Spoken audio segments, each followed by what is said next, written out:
Boa noite, povo de Deus, paz seja convosco. Hoje nós vamos abordar um assunto, um tema, cujo título é Passos para vencer grandes batalhas. É um tema baseado no livro de 2 Reis, capítulo 4, versículo de 1 a 7. Como nós lemos essa noite, conta uma história de uma senhora cujo marido, um dos discípulos de Eliseu, faleceu deixando ela com uma dívida enorme, uma dívida inapagável. E ela estava perdendo seus filhos porque os credores iam levá-los como escravos para que a vida fosse paga. Quando nós olhamos e lemos essa passagem, nós podemos verificar que houve um milagre. Ocorreu um milagre. Ou seja, o azeite se multiplicou. Porém, quando nós olhamos para a Bíblia Sagrada e vemos nas entrelinhas, poderemos verificar que a Bíblia quer nos ensinar algumas coisas com essa passagem. É aquilo que eu costumo chamar de pano de fundo.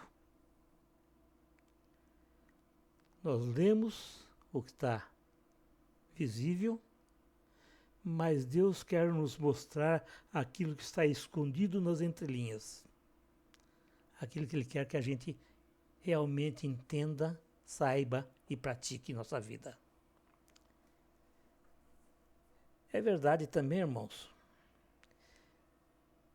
que Deus, com sua infinita misericórdia, com sua bondade, nos mostra claramente que os milagres acontecerão em todos os tempos e que só através dele eles podem acontecer. O milagre está na nossa frente, tá? Destacado. A multiplicação do azeite já foi mencionada.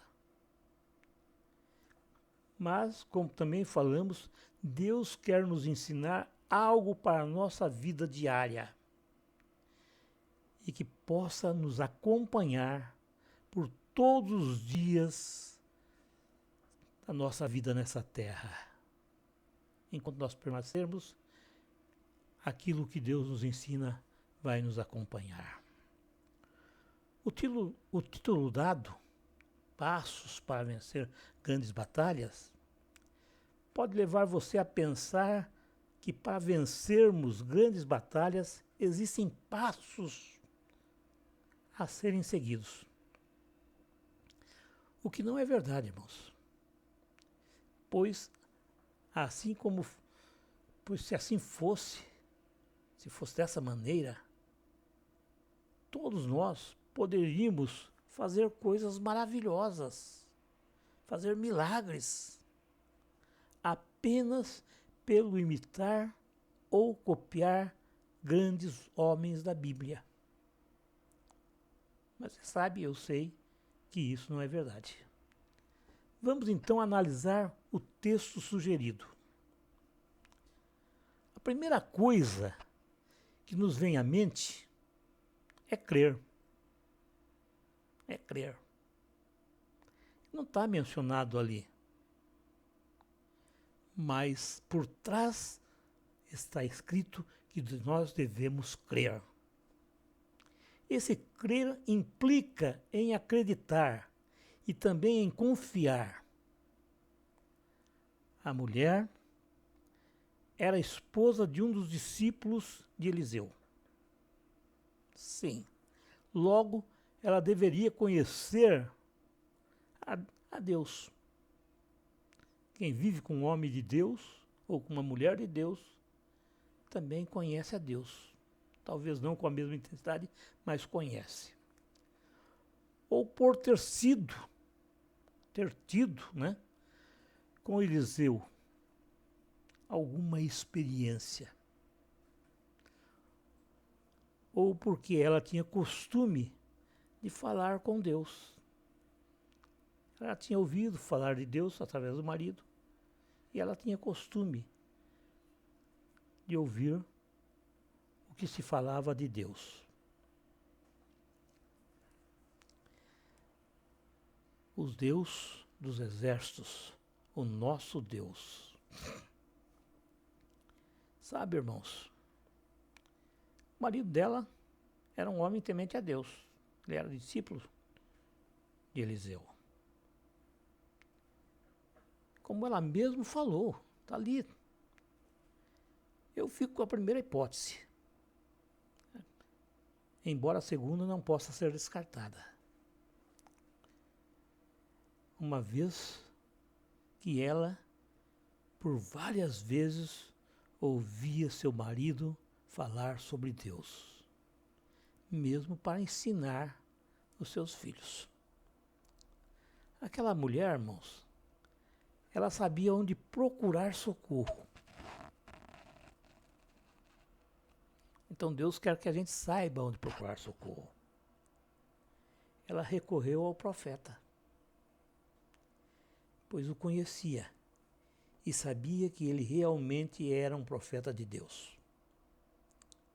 Portanto, se nós queremos vencer grandes batalhas, nós não devemos confiar em nós mesmos, mas sim naquele que nunca perdeu uma batalha e que sempre estará disposto para vir em nosso auxílio, acreditando que ele trará para nós o refrigério necessário em nossas vidas, irmãos. Devemos ter confiança nas promessas de Deus. Sim, confiança nas promessas de Deus, para que elas se cumpram em nossas vidas. Porém, nenhuma promessa de Deus será cumprida se não confiarmos e batalharmos para a sua realização. Então, o primeiro passo é crer. Crer. Crer quer dizer confiar em Deus. O segundo passo, irmãos, que visualizamos nessa passagem, é que precisamos da ajuda das pessoas. Olha que interessante.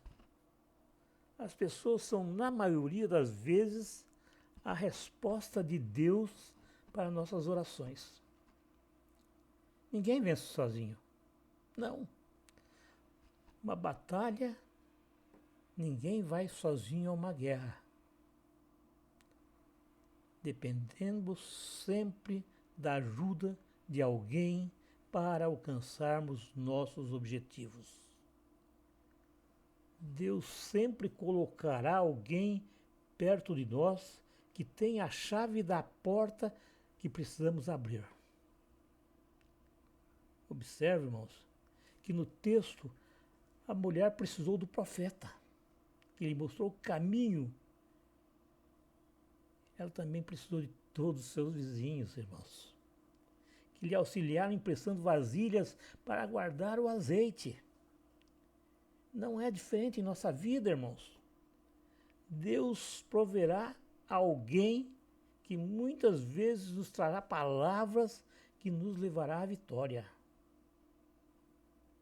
Então, nós não vencemos batalha sozinha. Sempre precisamos de ajuda de pessoas, mas não é de qualquer um. Você tem de procurar as pessoas certas em quem você possa confiar plenamente e que você saiba que essa pessoa é um servo do Deus Altíssimo. O terceiro passo, irmãos, que nós visualizamos nessa leitura é que precisamos nos esforçar para enxergar a nossa bênção. Precisamos nos esforçar para que a gente possa enxergar.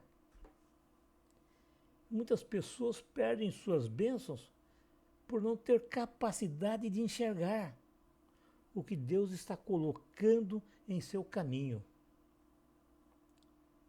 Ter capacidade de enxergar, irmãos, as nossas bênçãos é primordial.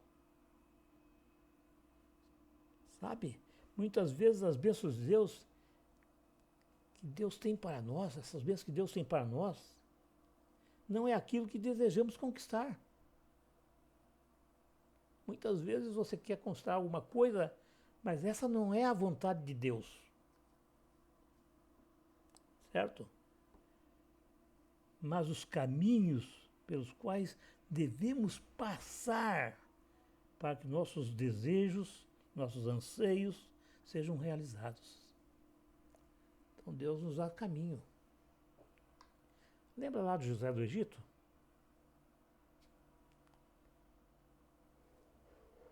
Deus levou ele para um caminho difícil, para que no fim não fosse a vontade dele que fosse feita, mas a vontade de Deus em toda a família dele. Certo, irmãos? Lembra-se que o instrumento usado por Deus para nos dar a vitória pode estar muito perto de você. Está muito perto. Sabe? Eu diria, mesmo na frente do seu nariz. Sim. Mas as conquistas, irmãos, são perdidas por falta de visão, sendo cegos para aquilo que Deus quer nos proporcionar. Lembre-se que não estamos sozinhos nessa terra e que Deus sempre levantará alguém que irá nos amparar, quer com dinheiro, quer com proteção, quer com oração, não importa. Alguém vai nos amparar, vai nos ajudar, para impedir, irmãos, que venhamos a cair diante de uma batalha. No texto, irmãos, a mulher sabia o que queria. Ela sabia o que queria, certo? Ela sabia que não existia nenhuma esperança para ela. Os credores iam levar os filhos delas. Mas ela sabia também que a sua vitória estava nas mãos de Deus. E ela não abriu mão disso. O quarto passo, irmãos, para que possa falar para vocês que eu visualizo nessa passagem, é a obediência, irmãos. Sim, o quarto passo é a obediência.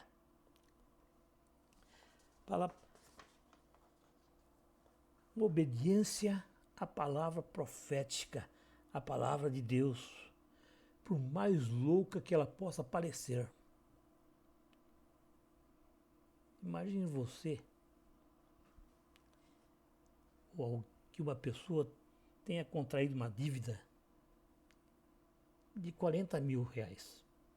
Uma dívida até pequena.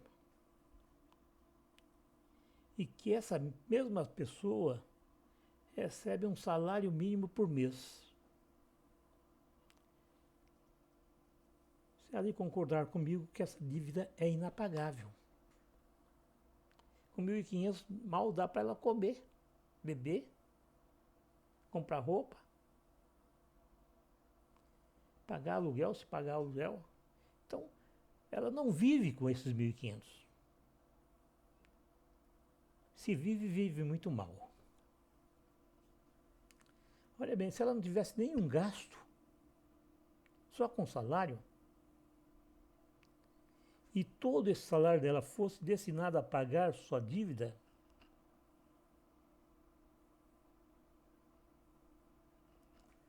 ela ia precisar de quase 8 anos para quitar essa dívida. Isso sem gastar nada. Mas essa pessoa, ela acredita em Deus, procura um profeta, um pastor, para se aconselhar. Então o pastor pergunta para ela: o que você tem em casa? Ao que ela responde: nada. Melhor. Tenho apenas 1 litro de gasolina.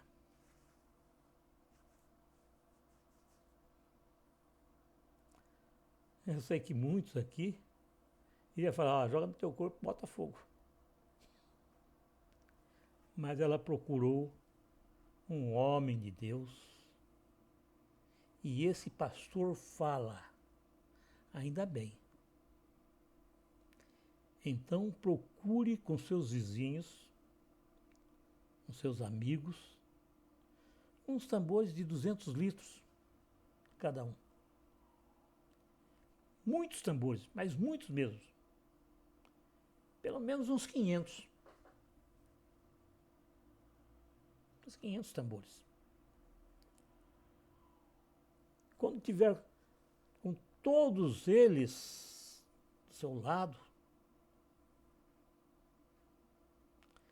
comece a derramar nesses tambores e põe de lado os que você já foram cheios.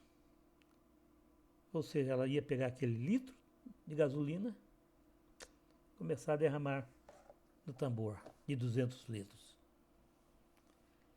E ela começasse a separar os que estavam cheios. Viu o milagre?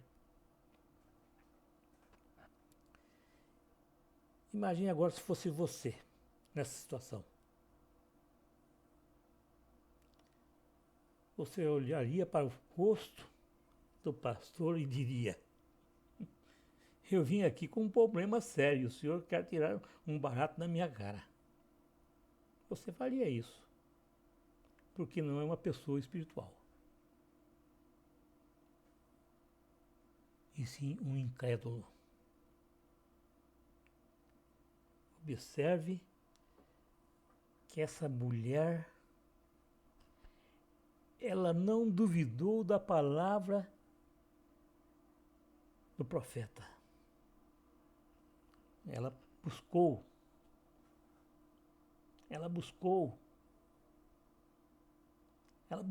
as promessas que Deus havia dito para ela, lá na Bíblia Sagrada. E ela sabia que o milagre estava nas mãos de Deus e não do homem. Por isso ela obedeceu ao profeta. Por mais louco que possa parecer, ela obedeceu. Foi para casa e procedeu da forma como o profeta havia dito. E o milagre aconteceu, irmãos. Então, se essa pessoa que nós colocamos aqui, ela acreditar, o milagre também vai acontecer na vida dela. Pois Deus não mudou, Ele é o mesmo. Ele fará a gasolina multiplicar, e com esses 100 mil litros de gasolina, ela terá dinheiro suficiente para pagar a sua dívida e sobrará uma boa quantia com a qual poderá viver o resto da sua vida. Sabe, irmãos? O milagre não é para ser planejado. O milagre é para ser observado. O quinto passo que visualizo nessa passagem é que as pessoas devem colocar Deus à frente de tudo que vai fazer. Sim. Colocar Deus em primeiro lugar. Só age como essa mulher agiu. Haja como ela agiu. Quem tem uma aliança com Deus age da maneira que ela agiu. Antes de fazer qualquer coisa, consulte Ele primeiro e haja depois. Se nós agirmos primeiro e o consultarmos depois, precisaremos trabalhar muito para consertar o que dá errado. Lembre-se, Deus não tem obrigação de mudar aquilo que nós conscientemente realizamos por nossa livre e espontânea vontade. Lembre-se, Deus é a autoridade espiritual máxima em nossa vida e a Ele devemos nos submeter. Abaixo dele temos outras autoridades a quem devemos também nos submeter. Tais autoridades em nossas vidas são o divisor de águas. Eliseu era para essa mulher uma autoridade a quem ela se submeteu. Ela não questionou, simplesmente obedeceu, pois ela sabia que isso era de Deus. O sexto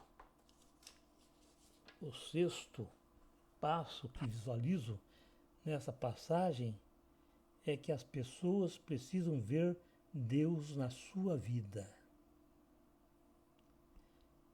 Quando nossos inimigos verem que Deus se faz presente em nossas vidas, eles vão ficar desanimados.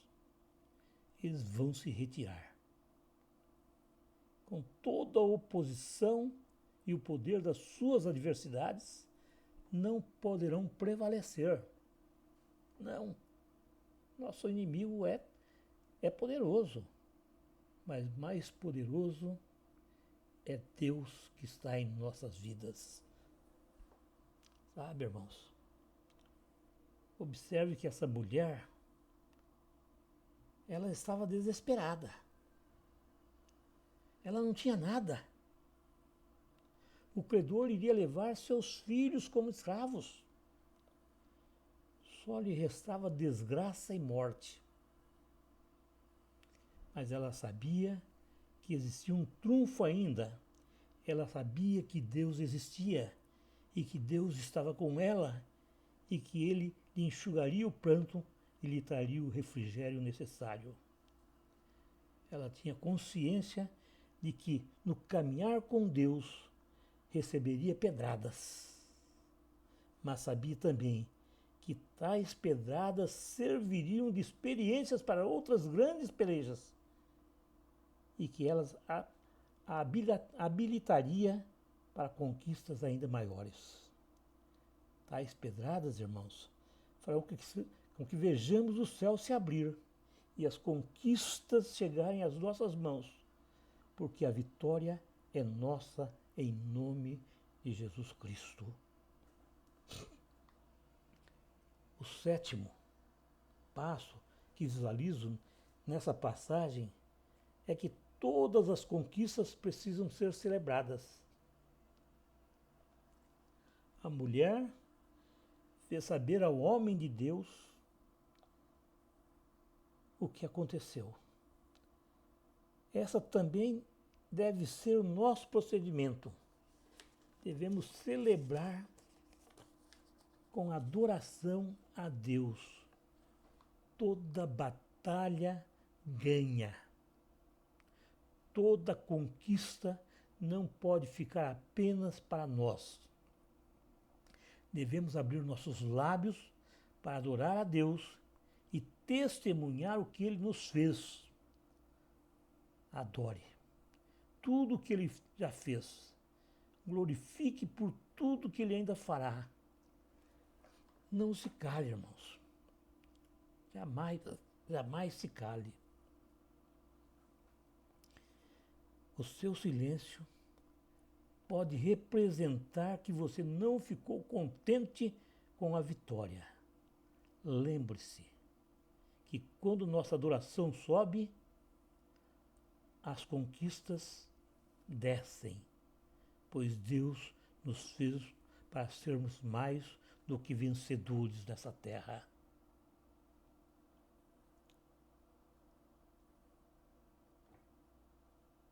Sabe, irmãos, como eu disse no início, esses passos não garantem a vitória,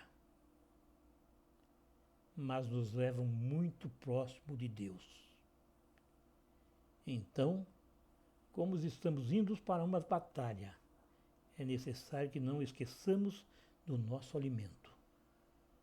pois um soldado com fome é uma presa fácil para o inimigo.